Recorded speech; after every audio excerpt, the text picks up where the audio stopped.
Olá, eu sou Marlene Pereira dos Santos, sou pedagoga, tenho licenciatura em História, doutora em Educação pela Universidade Federal do Ceará. Então, falo de Fortaleza e esse trabalho é um trabalho realizado por mim e o professor Henrique Cunha. Trabalho intitulado Quilombo de Alto Alegre, História, Memória, Patrimônio Cultural e Educação. Então, a pesquisa realizada utilizou a metodologia de afrodescendência. Essa pesquisa, que é uma forma de investigação do tipo de intervenção participativa. E dentro dessa pesquisa, um recorte, que eu já vinha trabalhando no doutorado, onde pesquisei sobre os quilombos no estado do Ceará e a população negra no Brasil, né, ela se forma em decorrência do escravismo criminoso, pois sabemos que o Brasil, ele vivenciou longas décadas, longos séculos de escravismo da população africana, do povo africano. Então, os seus descendentes que se espalharam ou foram espalhados pelo território brasileiro, pelos estados, essas pessoas, elas não aceitaram de bom grado esse escravismo como se propaga, dizer que eles foram passivos. Não, foi uma população rebelada que se rebelaram. E essa população negra que se rebelaram contra o escravismo, eles formaram os quilombos. Então, os quilombos estão em toda a parte do Brasil, mas especificamente os estados que contêm ou tiveram mais quilombo, está na região Nordeste, no Maranhão, na Bahia. Então, com a abolição, os quilombos permaneceram sem direito à terra. E até hoje os quilombolas eles continuam buscando seus direitos com relação às terras as quais ocupam. Então, a Constituição de 1988, ela reconhece os quilombos e assim abre possibilidade de direito às terras ocupadas pelos quilombolas, pois o Brasil tem quase 6.000 quilombos e o estado do Ceará tem 86. Desses 86, eu já visitei umas 22 comunidades. Dessas 22, algumas eu trago na minha tese de doutorado, foram 3 comunidades escolhidas, mas nesse trabalho, o qual vos apresento, eu falo de uma das comunidades localizada no estado do Ceará, o Quilombo de Alto Alegre. Existe a classificação de quilombos rurais e quilombos urbanos. Tratamos desses conceitos no nosso trabalho, mas estamos propondo o termo semi-urbano e o bairro rural negro.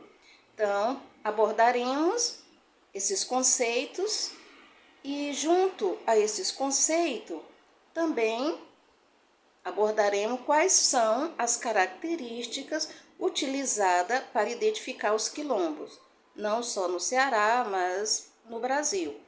Mas tratamos aqui de um quilombo no estado do Ceará.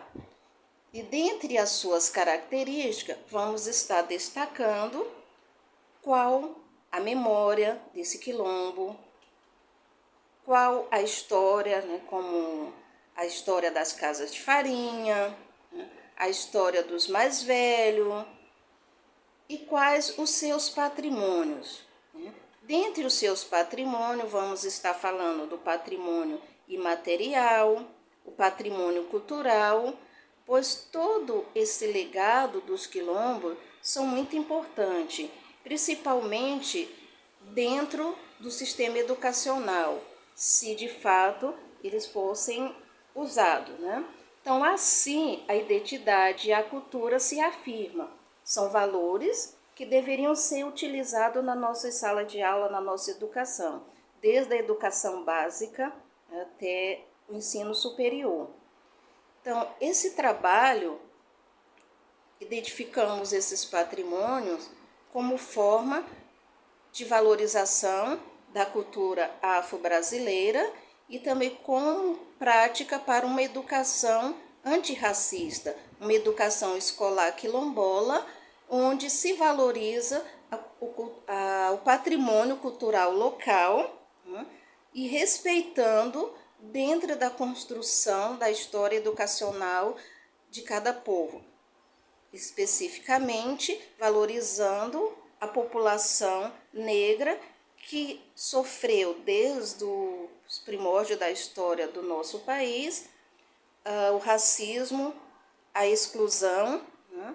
Então, essa educação escolar quilombola, ela deveria acontecer para se fazer,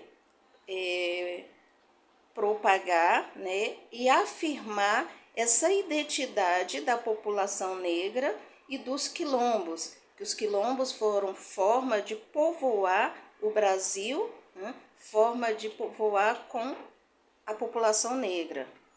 Então, no artigo nós destacamos a especificidade do conceito de bairro rural, quilombola, que introduz uma nova classificação ao conjunto de quilombos. Os quilombos eles foram formados de diversas formas, não só os povos, os negros fugidos, mas junto com os negros fugidos, tiveram outras pessoas agregadas. Assim, figuram as tipologias de quilombos rurais, quilombos urbanos e agora o que nós estamos propondo, semi-urbano, com a denominação de bairros rurais negros. Aqui mesmo no Ceará, esse quilombo qual estamos retratando, o quilombo de Alto Alegre, ele se localiza na região metropolitana, bem próximo à capital, Fortaleza, né?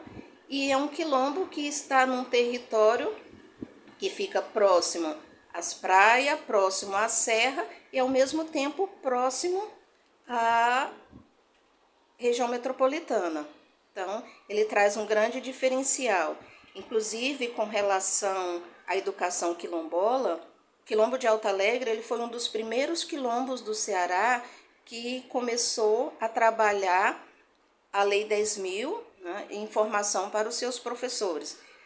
Nós fizemos parte dessa construção, realizando formações lá para os professores. Então, é um recorte e um pouco do que trazemos nesse trabalho. Espero que possamos ter contribuído, né, para os conhecimentos com relação às comunidades quilombolas no Ceará e no Brasil, e agradecemos por esse momento, né, por estarmos aqui nesse trabalho.